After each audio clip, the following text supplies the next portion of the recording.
या देवी सर्वभूतेषु मातृरूपेण संस्थिता नमस्तस्यै नमस्तस्यै नमस्तस्यै नमो नमः। हरे दर्शकों, वैदिक एस्ट्रोकेद में आपका स्वागत है।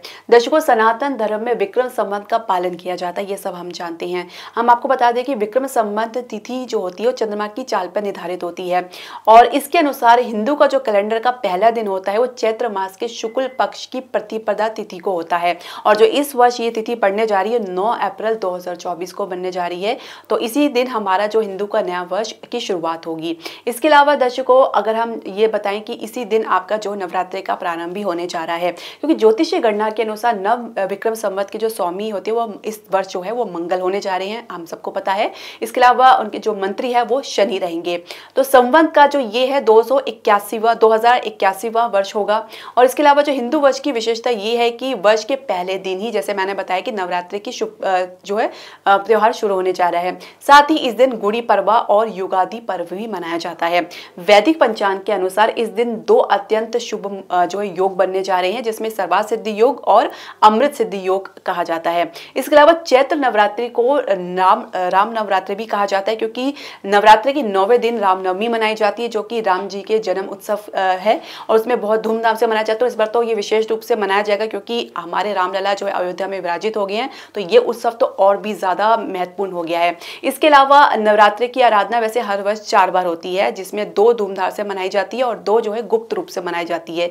तो हम आपको बता दें, जो 2 गुप्त रूप से मनाई जाती है वो साधु संत के लिए होते हैं, वो तंत्र सिद्धि के लिए होते हैं, मंत्र सिद्धि के लिए होती है, और जो धूमधाम से मनाई जाती है वो आम गृहस्थ लोगों के लिए होती है। तो हम इस वर्ष जो 9 अप्रैल 2024 को नवरात्रि मनाने जा रहे हैं। दर्शकों, जैसे मैंने बताया कि जो चैत्र मास की जो नवरात्रि है वो अप्रैल में मनाई जाती है और जो दूसरी नवरात्रि जो प्रत्यक्ष रूप से मनाई जाती है उसको अश्विनी माह की शरदीय नवरात्रि कहती हैं। तो जो चैव नवरात्रि है वो 9 अप्रैल से लेकर 17 अप्रैल तक रहेगी। चैव नवरात्रि में घट स्थापना का जो मुहूर्त है, यानी कलश स्थापना का जो मुहूर्त है, वो 9 अप्रैल सुबह 6:01 से लेकर 10:15 तक रहेगा, यानी जो अवधि रहेगी वो 4 घंटे 14 मिनट की रहेगी।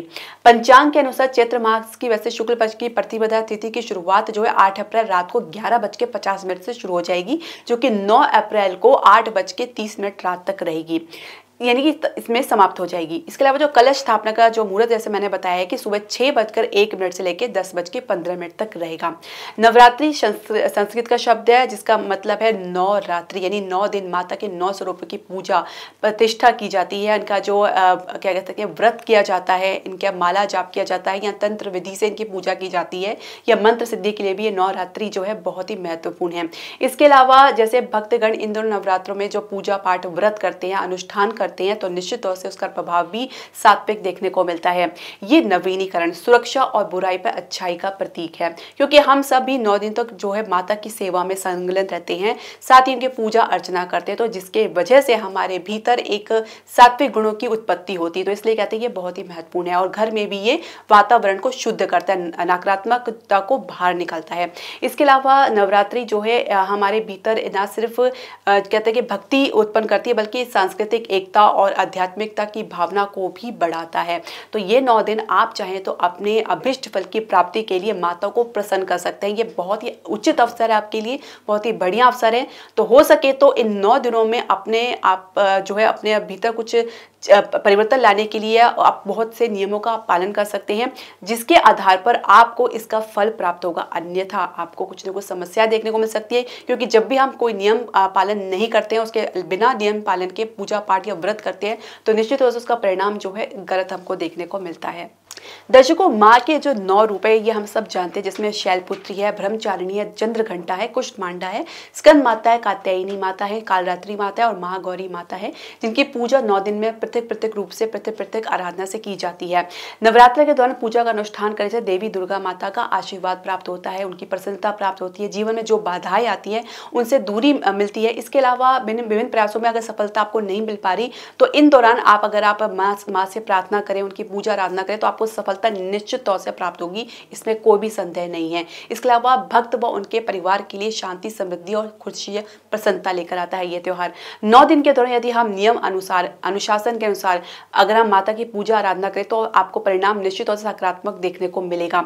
जैसे बहुत ही आसान है, सुबह आपको जल्दी उठना है, सब कर्म से निवृत्त होकर आप स्नान आदि करके मंदिर की सफाई करके माता के कलश की स्थापना करें, धूप दीप से उनकी पूजा करें, फल पुष्प पत्र अर्पित करें, तत्पश्चात आप आरती करें और भोग लगाएं तो निश्चित तौर से माता की प्रसन्नता आपको प्राप्त होगी। इसके अलावा 9 दिन जैसे माता दुर्गा देवी के लिए कहा जाता है, तो आप सप्तशती माता दुर्गा का पाठ आप जरूर करें।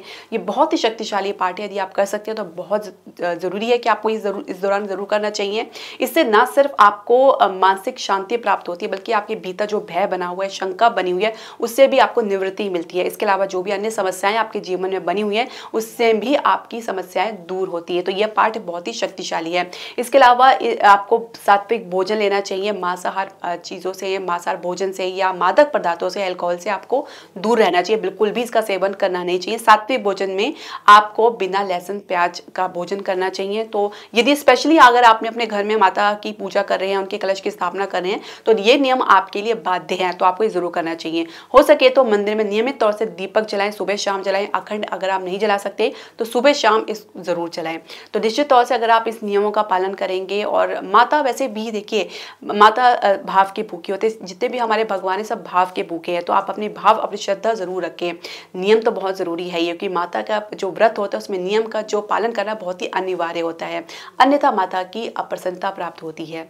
दर्शकों, यदि आप व्रत रखें तो व्रत का नियमों का पालन भी अवश्य करना चाहिए। जैसे ब्रह्मचार्य का आपको पालन करना चाहिए 9 दिनों में।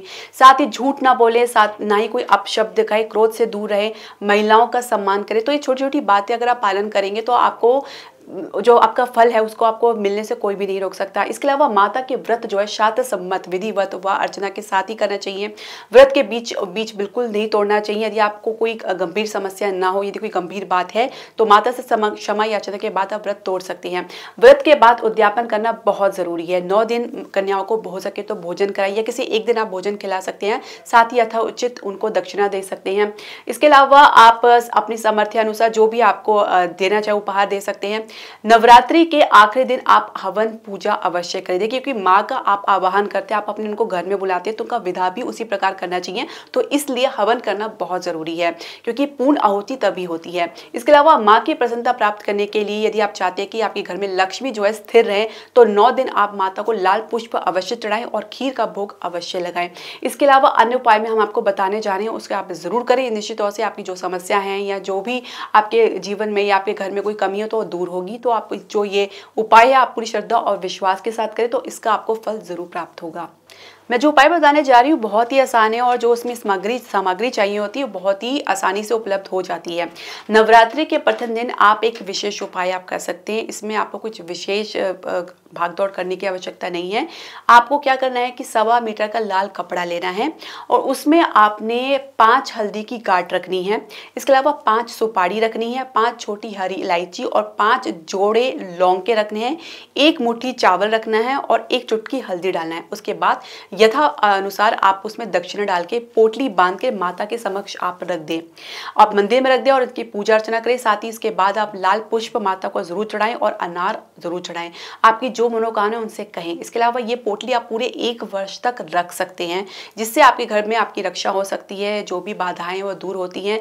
मनोकामना पूर्ण होने के बाद आप चाहें तो ये पोटली माता देवी के किसी मंदिर में अर्पित कर सकते हैं या जल में प्रवाहित कर सकते हैं। तो ये जो पोटली है आपके, इसकी वजह से आपके घर में शुभता मंगल बनी रह सकती है। साथ ही घर में जो भी आपकी कमी है वो भी दूर होगी। आपके भीतर जो अशांति बनी हुई है, भय बना हुआ है, ये उसको भी दूर करता है। या कुछ अन्य समस्या है तो उसके लिए भी आप अपनी मनोकामना इस पोटली के अनुसार पूरी कर सकते हैं। इसके अलावा अन्य उपाय कर सकते हैं, बहुत ही आसान है। उसमें यह है कि आप 9 दिन तक भगवान हनुमान जी को मीठे पान का बीड़े का भोग लगा सकते हैं और साथ में रोज हनुमान चालीसा पढ़ सकते हैं। किसी दिन आप नियम बना लें कि उस दिन आप सुंदरकांड का पाठ करें। इसके अलावा आप अगर अखंड ज्योत नहीं जला सकते तो घी का दीपक जरूर जलाएं, उसमें 4 लौंग अवश्य रखें। इसके अलावा 5 प्रकार के सूखे मेवे व लाल ध्वजा माता को जरूर चढ़ाएं। इसके अलावा माता को ताज़ा पान के पत्ते में एक सिक्का व सुपारी रख के जरूर अर्पित करें। इससे भी आपकी जो बाधाएं हैं वो दूर होती है, आपकी मनोकामना पूर्ण होती है। दर्शकों, मैं पुनः बताना चाहूंगी कि माता श्रद्धा और प्रेम की भूखी है, तो उसमें आपकी श्रद्धा और प्रेम बहुत जरूरी है। सामग्रियां कुछ कम हो या ना हो ये महत्व नहीं करता, लेकिन हाँ, ये जो अगर आप नियम से करेंगे, आप अनुशासन से करेंगे और पूरी श्रद्धा विश्वास के साथ करेंगे तो फल प्राप्ति में कोई बाधा आपको नहीं देखने को मिलेगी।